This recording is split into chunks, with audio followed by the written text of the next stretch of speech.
You failed Canada. You ruined Justin Trudeau has always managed to hold on, no matter the scandal, no matter the fallout. That could all be different this time around. He's delusional if he thinks we can continue like this. I think the only path forward for us is to choose a new leader. Calls to resign from his own party growing louder after the shock resignation of longtime ally Chrystia Freeland. There's a huge hole to climb out of for the PM now. It has been death by 1,000 cuts. So what could happen next for a prime minister and country mired in political crisis? So much of that depends on Trudeau himself. People have been trying to write him off for a while, so it might be premature to say that he's completely finished.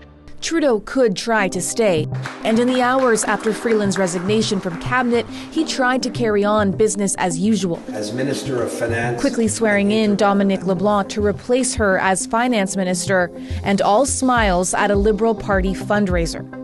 I love this country. I really do. And despite the calls in caucus getting louder for Trudeau to go, he still has some support. Yes, I think all of us should be loyal to the Prime Minister. He's focused on delivering for Canadians. Still, Liberal MPs have a larger political context to consider. The party, under a deeply unpopular Trudeau poll suggests, is facing a wipeout in the next election, which must be held by October 2025. I think it's sinking in that the consensus in his caucus is that he should leave, or there should be some process.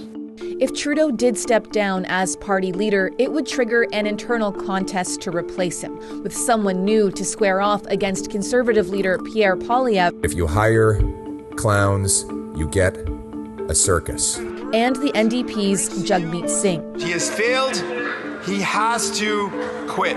But there's no official party mechanism to force Trudeau out. And in the past, he's repeatedly said he'll be the one to lead the Liberals into the next election. We're going to continue to have great conversations about what is the best way to take on Pierre Poilievre in the next election.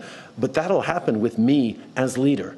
So instead of moving aside, Trudeau could call an early election himself, or even prorogue or pause Parliament after the weeks-long winter break in an effort to reset. Up until now, he's always had the luxury of saying, well, I think I can turn things around. But as fall 2025 gets closer and closer, he's going to run out of space to make those kinds of arguments. Why won't the Prime Minister have the courage to come in here, present it himself, and put it for a confidence vote tonight? There's also the looming threat of a non-confidence vote, potentially toppling Trudeau's minority government in the new year, infighting or not. Whether it stands depends largely on the NDP's willingness to keep propping it up. Justin Trudeau has to go. He has to resign. And because of that, all options are on the table. Jagmeet Singh does not want to bring down a Liberal government, knowing at least from the polls that the suggestion is that it'll be replaced by a Conservative government that will be far less progressive. He'd rather see Trudeau resign and trigger an election on his own. Trudeau says he'll reflect on his leadership in the coming weeks. His father famously left politics after a walk in the snow. Could his son now be on the same path? The basic principle of crisis management is you get to the end state as quickly as possible, right? And in this scenario, the end state, I think, is likely the Prime Minister will not be the leader of the Liberal Party or the country within the next 3 to 4 months.